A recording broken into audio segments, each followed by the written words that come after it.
Hello and welcome to another episode of Hello from the Other Side from the Wednesday week. Today I'm joined by Chris from the Stacey West blog. Is that right, Chris? Stacey West Podcast, yeah, that's right. That's it, yeah. Lincoln City supporter. So obviously chatting about our upcoming fixture on Saturday. So obviously the Imps are coming to Hillsborough. It was a 1-1 draw back at the LNER Stadium, I recall. Is that correct? Yeah, Central Bank we prefer. We'll get told off by the powers that be, but it's definitely Central Bank.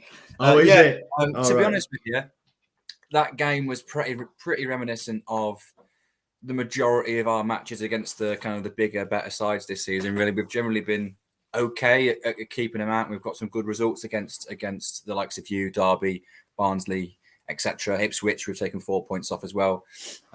So our real challenge this season has been trying to break down the teams that you maybe expect to beat.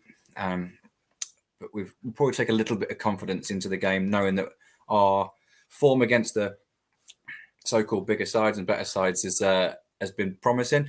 Our recent form overall has been a bit concerning, which might take a bit of that confidence away. Yeah.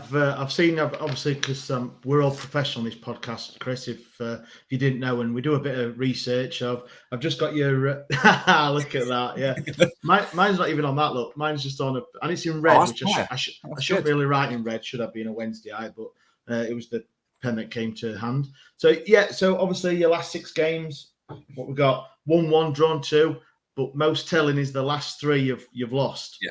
So, there's been a real challenge. To be honest, if I was to write a story of our season, we've pretty much been a kind of mid-block, counter-pressing, counter-attacking side that's good at stopping other teams playing, but struggling to break down sides. And that kind of has shown itself in the majority of the results. We've had an almost record number of draws this season. Hard to beat, but hard to score against. In the last few games, and injuries have played a part in this, and availability for international call-ups played a part in it as well. We've actually tried to play a little bit more front foot. It's been a long way away from kind of free flowing and really attacking, but it's been a bit more front foot than maybe we've got used to, and it hasn't really worked. Our performances haven't been terrible, but results wise, of course, it's really knocked us a little bit.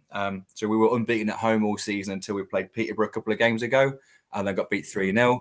I think we'd only won 4 of them and we'd drawn the rest. So it was kind of a bit of a glass half full, glass half empty, depending on how you looked at it. But it was a nice record to have. And then we got absolutely spanked by them. They absolutely battered us. And I think it really knocked a little bit of the confidence, not just in the playing squad, but I think the whole fan base kind of thought, well, that's that over now then. And then we go away to Fleetwood at the weekend. A draw would have probably been a fair result, but we got on the wrong side of a tight game. And yeah, I know we're three on the bounce of defeats, which hasn't happened at all this season until now. So yeah, I know your form maybe has taken a little bit of a dip as well, but yeah, it's probably a good time to play us, just like maybe you might say it's a good time to play you. Yeah, definitely, mate. Our form, obviously, always going to hark on about 23 unbeaten, but then the last 4 games obviously haven't gone to plan for us as Wednesdayites and the team. It's just not good. So yeah, I mean, yeah, I'll say it's a good time for you to play us, but at Hillsborough, which obviously we drew last time against Bolton 1-1, where we maybe should have won. At Hillsborough is a different animal. We have been pretty solid at Hillsborough. So for you guys to come and obviously in the form you're in, and like you say, you may change the style of play, which I mean I've got it down here and stuff, but I mean obviously you'll know a lot more than me that 3-4-3, is that right? What Mark Kennedy usually? That's sets up. Y Scout normally puts it as a 3-4-3. It's normally a 5-2-3. All right, okay. Yeah, it's so our wing backs tend to be relatively deep. They do get forward now and then, but they're very much defenders first. And then the 3 up top, it's a wide 3, not a narrow 3. So I know it's quite popular and quite common these days to kind of play with 2 6s and 2 10s, but it's very much a 9 and 2 wide players, 2 6s, and then a back 5 really. Right. It's hard to break down, so we get forward now and then, but it is hard to break down. And it's only in the last 2 or 3 games we've maybe stepped away from that at times, partly due to availability. So we've swapped to a 4-2-3-1 a couple of times mid-game. We haven't started in a back 4, but we swapped to it a couple of times. That's maybe more a case of square pegs, square holes, rather than it maybe been Kennedy's primary kind of preferred system. Yeah. I fully expect us to go back to kind of those factory settings really on Saturday against you guys, and probably go to a more solid back five really, and then we'll play on the counter attack. Yeah, well, that's exactly, well, not exactly. That's how Sheffield Wednesday have been setting up. We've got 5-3-2. Obviously, it's well documented that we've been hit with injuries as well. So obviously, our main goal threat, Windass, is injured, and Byers, who in the midfield has been great this season, along with Bannon and Volks. So we're in the same sort of situation of obviously walking wounded as well. So he's. Darren Moore struggled, obviously. You've seen the result on last Sunday against Forest Green. Struggled to break Forest Green down. So we are having issues as well ourselves breaking teams down, which we weren't saying that 3 weeks ago. We were very confident in anyone we played. It was great to look. But I mean, if you're saying obviously Lincoln are going to set up with a 5 at the back as well, it may be something we struggle with as well with breaking you down. I don't know. It's I mean, looking at the stats, and obviously, forgive me, I'm not a Lincoln City supporter. I don't follow. Obviously, you look at the who's playing who and anyone around you. But obviously, I think top scorer is 9. Is it Ben House? Is it? Yeah, Ben House is probably our most threatening player. He's probably our biggest asset, our kind of forward player, biggest asset. We signed him from non-league last January, Eastleigh, and he didn't really feature too much towards the last season. He played in centre mid a little bit. But he was signed as a striker, and this season he's just got better and better. He's a real kind of pressing forward, so he's just a workhorse. He's got good feet. We looked at some on our podcast. We looked at some stats a few weeks ago and realised, because we all know where the weaknesses on our side are, which is the kind of the front end of the pitch. I'm thinking, well, we must need a striker then. Actually, in terms of conversion rates, he's all right. So in terms of when he gets a chance, he's generally all right at taking it. We just don't create that many. But the chances he gets, he tends to be reasonably kind of comfortable putting them away and confident putting them away. But his biggest strengths are actually without the ball. He's a real good presser. He's excellent off the ball. That tactical awareness is brilliant.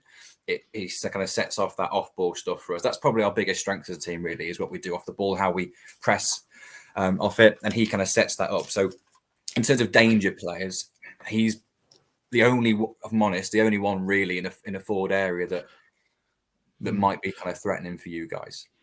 Yeah, well, we've just had a 2-2 draw against Cheltenham, and obviously Alfie May is their only goal threat, and he managed to score. So obviously there's all chance for Ben House to obviously trouble our defence.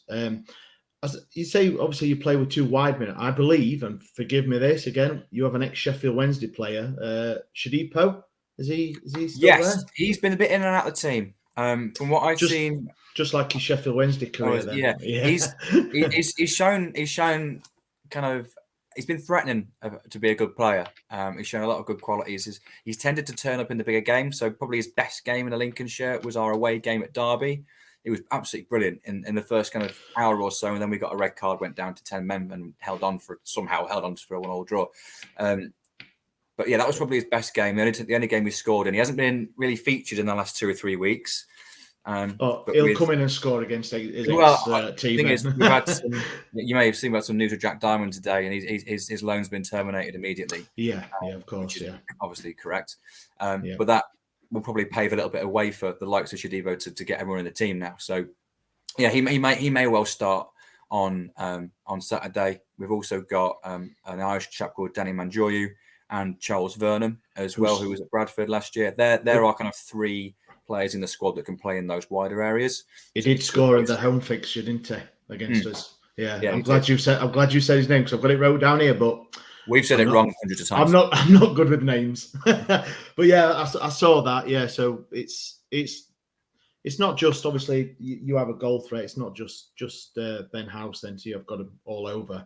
And what's obviously before we came on, you mentioned you're looking forward to the game on Saturday. Is it a sellout? Is there many? Do you travel well? Apologies for asking. No, it's cool. Yeah, so We generally travel reasonably well for the size of our club.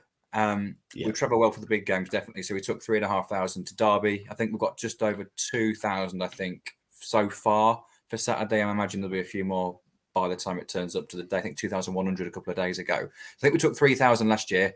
So it won't be quite as many as last season. But I remember I saw some really kind of complimentary comments from Sheffield Wednesday fans about us the last season's game, and that's always quite nice to kind of get that. We're a small football club, really, but we do tend to travel quite well, certainly for the local games.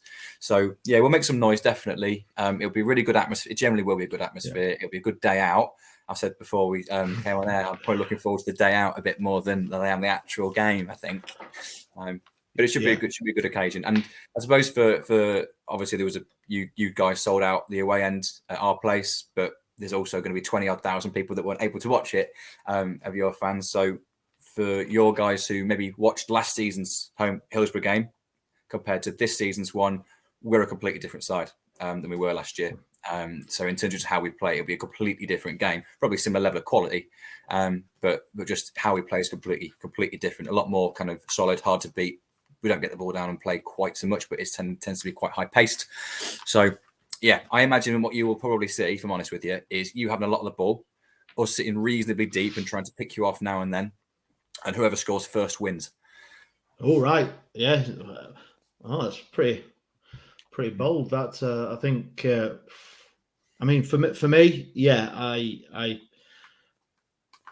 we have played well a lot of times when we've let other teams have the ball. So we've not particularly like Wickham-esque type of let you have the ball type thing where they. That's the extreme, though, isn't it? That's the extreme, yeah, of course. But I like the fact that you've said that you let us have a lot of the ball. I mean, we've got. We always say it. I always say it, and a lot of the guys on podcasts are Barry Bannon, one of the best players in the league. Give him time. If he's got the ball and he can pass, some of the passes he comes out with like sublime. Yeah, I seem to remember in our home game, we had, I think we changed shape 3 or 4 times during the game because no matter what we did, he kept getting on the ball. He was all over the place. He will do at this level, won't he? Obviously, but so like I said, I think we'll be factory settings in terms of our style. That only gives us 2 centre midfielders. Maybe we'll go for a 3 in there to try and get an extra man on him. I don't know, but yeah, he's the obvious danger man, isn't he? One of the obvious danger man. Yeah, he is. And over the last couple of games, we've struggled with our midfield. Obviously, like I said, we've got people out injured, so we've drafted some of the squad players in who've not really. Obviously, the results have put pay to that, but not really stepped up to the mark to fill in. So it's going to be quite interesting if Lincoln do go and stick a man on Bannon. So, and like you said, the way you have been, or the factory where you play, is 2 in midfield. So then you've lost 1, and then I don't know how we shape wise. I don't know how we could man mark him unless we bring one of the. If we play 3-5-2, but that changes our whole pressing system. So Mark Kennedy made a point of. He said it in the press a couple of weeks ago. He says we really struggle to press against the back 4, but we're really very good at pressing against the back 3 when we have a front 3 because it's a man-for-man press. It's easier. Obviously, you always play a back 3. So I think if we play a front 2 rather than a front 3, we'll just have to sit deeper. Yeah, it might mean Bannon has less of the ball, but you'll have even more domination of the game. So I suppose it depends how he really wants to approach it. It'd be really interesting. I find that I'm a bit of a nerd. I quite like the tactical side of it, so I'll be looking out for that. And I'll be honest, if we get, doesn't matter how solid we are at the back and how compact we are, if you give Bannon space on the ball, you'll find a pass. He'll find a way through. So we need to find a way of stopping him. Like he could be a spare man. Yeah. Oh, well, I mean, for me, obviously, I hope Mark Kennedy doesn't do that, and he just plays the way that he's set up to play, and hopefully we get enough space. Bannon gets enough time on the ball, and obviously we need the win. I know Lincoln need the win for other reasons, and just obviously to break that bit of a run that you're on of losses. But we need to get our form back in 3 points, and obviously continue where we're going. To be honest, if you win the game, you're right back in the hunt for the title, aren't you? Yeah. I think and the confidence in terms of momentum that all gets back on track again, doesn't it? Whereas for us, we were never seriously threatened with relegation, but we wanted to be kind of comfortably away, and we got ourselves sort of 10 points or so away from the drop, thinking, right, not job done, because when we went out the Football League in 2011, we only needed one win from the last 15 odd games for us to stay up, and we'd lost them all, and we went down. So none of us will count our chickens before they're hatched. But I think there's been an element of, right, we're safe now, or we're reasonably safe now. We've got ourselves in a position where we can relax a little bit. And I think that's shown to an extent. I'm not saying we've taken the foot off the gas, but I think there's certainly been a bit of a less pressure on the games. And I think we tend to play quite well when there is that little bit of pressure there. So, yeah, it's been interesting. I think if one more win really kind of guarantees safety for us, and obviously we've got a few games to get that in yet. So, realistically, the win probably is more important for you guys in the grand scheme of things. Doesn't mean we don't want it as much as you do. Of course we do.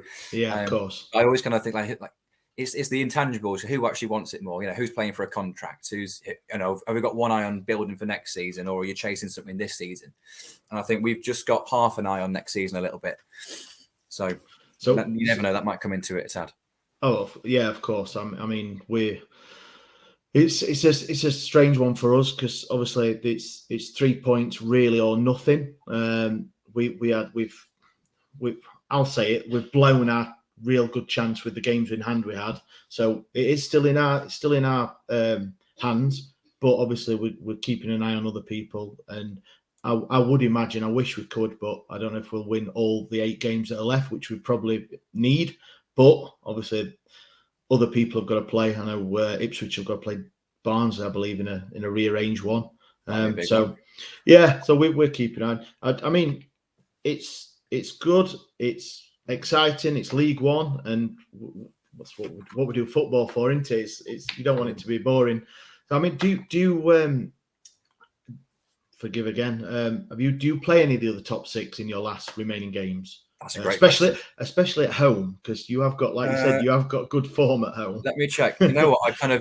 We had a little run of games, and this was the last one that we kind of went up to, because we had what we thought at the time was a handful of winnable games. Obviously, it hasn't transpired that way.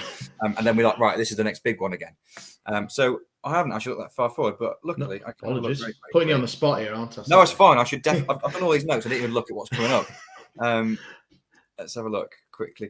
This is great for audio, isn't it? So fixtures coming up. I don't know if we have. I remember us thinking. So we've got Plymouth away and we've got Barnsley at home, and that's it of the teams up there.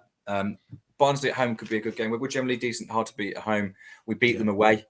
We had two games in a row. We played Ipswich away and Barnsley away, and they were the first 2 games where we really had gone to that point of being right. Let's just be really hard to beat. Let's frustrate teams, and we beat both of them 1-0. And that was kind of justified us playing in the way that we did, really. And we've got better since then in terms of our off the ball stuff. So I imagine Barnsley will be coming to that with a point to prove against us, but I think we'll probably go into that with a bit of confidence as well. Obviously, depending on how the next few games go. Of course. Yeah, we've got Plymouth and Barnsley basically. Plymouth away, which I'm not massively confident about. I can't see us getting too much from that. But the Barnsley at home game, hopefully we can take some points off them. Well, I speak for all Sheffield Wednesday supporters, and good luck in them 2 games. Yeah, we'll do what we can. doesn't matter what happens when you play anyone in the bottom 6 or anything. Well, for us it doesn't. But top 6, please, do whatever you can. Pass it on to everyone at Lincoln. So, just obviously, I've said that you're from the Lincoln pod, and do you do YouTube and stuff? Just tell us a little bit about that as well. Just a bit of shout out to everyone. Yeah, Gary's the main guy. Gary started up the Stacey West blog a good few years ago. So it's called the Stacey West because in the Valley Parade fire, the 2 Lincoln people that lost their lives was Bill Stacey and Jim West. So there's the Stacey West stand at Central Bank. So it's a nice little touch, and it's just kind of quite synonymous with the club. So that's where the name comes from. If anyone was wondering, who on earth Stacey West? That's who they are. And then so Gaz did that, and then in 2016, I think 15, 16, decided to start up a podcast as well, and it went reasonably well, and it's been going ever since. So there's a blog that kind of accompanies the pod that Gary's kind of takes charge of, and then there's 4 of us, that have a say each week on our podcast. Probably, I'm guessing similar to yours. So yeah, follow the Stacey West is to find out kind of our perspective of stuff, really. Yeah, and obviously after you've lost 4-0 on Saturday, I'm sure everyone will check it out for your thoughts on the game. Yeah, maybe we don't do that. You probably you'd love it if that happened. Of course, of course. Maybe. Obviously, if you lose, you're not going to lose 4-0. If we win, it'll be a 1-0 win. I'll be honest with you. There's not a chance in hell we're going to win by any more than a goal. We very rarely score 2 at any point. So if we do get a win, it'll be a very narrow one. But we'll see how it goes. Well, yeah, I mean,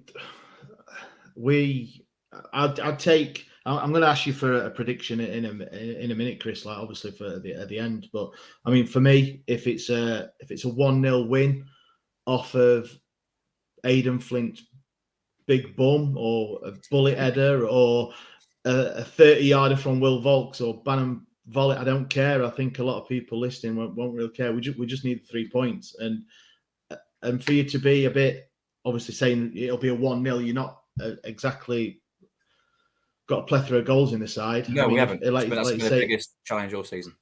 Yeah, we came back against Cheltenham, obviously 2-2, and we scored 2 against Barnsley as well. Came back obviously 2-1 down. So we have got goals in us, even though, like I said, Windass is out.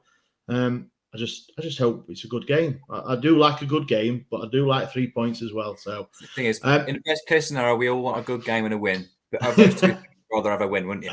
Of course, definitely. I'll take a scrappy 1-0 in the 95th minute.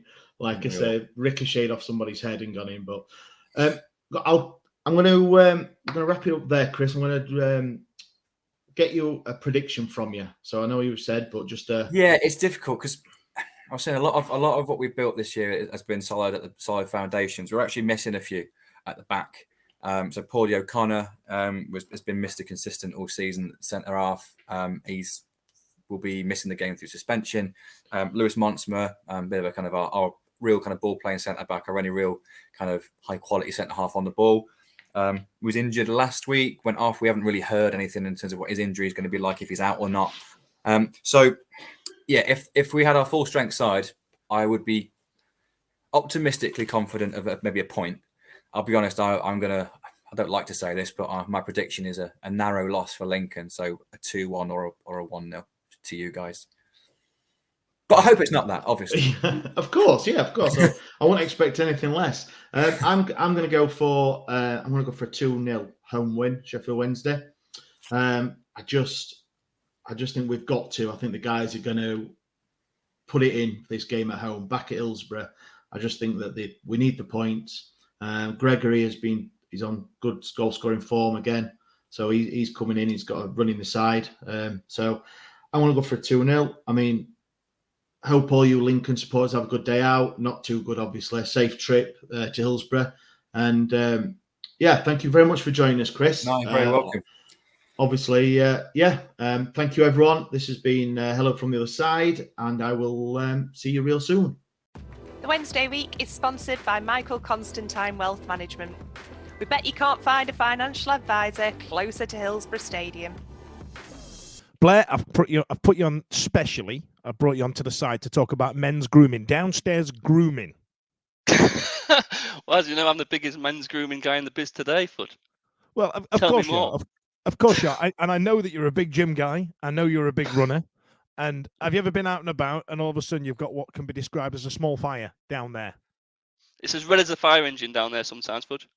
Well, I tell you what, that's a good point, because right now, the Wednesday week for the next few weeks is going to be brought to you by Manscaped. And we're giving away, we're giving away discounts on the Manscaped 4.0 bundle. What's it include? I've got, it's the performance package, mate. You've got the Lawnmower 4.0 trimmer, Weed Whacker, a Crop Reviver toner, so, it brings it back if you need it. Performance boxer briefs, if performing is an issue for you, mate. I'm fully seeded, but fully seeded. I enjoy that. Yeah. So and then we've got all the bits that'll keep it off the bathroom floor. We've got it's waterproof. It cuts down the issue that you might get. It helps reduce the likelihood of getting an ingrowing hair as well. Perfect. And that's from a Gillette fan. In it, In it, so I thought you'd be a fan. So listen, you guys back home, you guys watching and listening right now, you can get a discount on this if you enter the code TWW20 into the checkout at the end, and you can get yourself a 20% discount. That's the Manscaped 4.0 bundle. Get on it.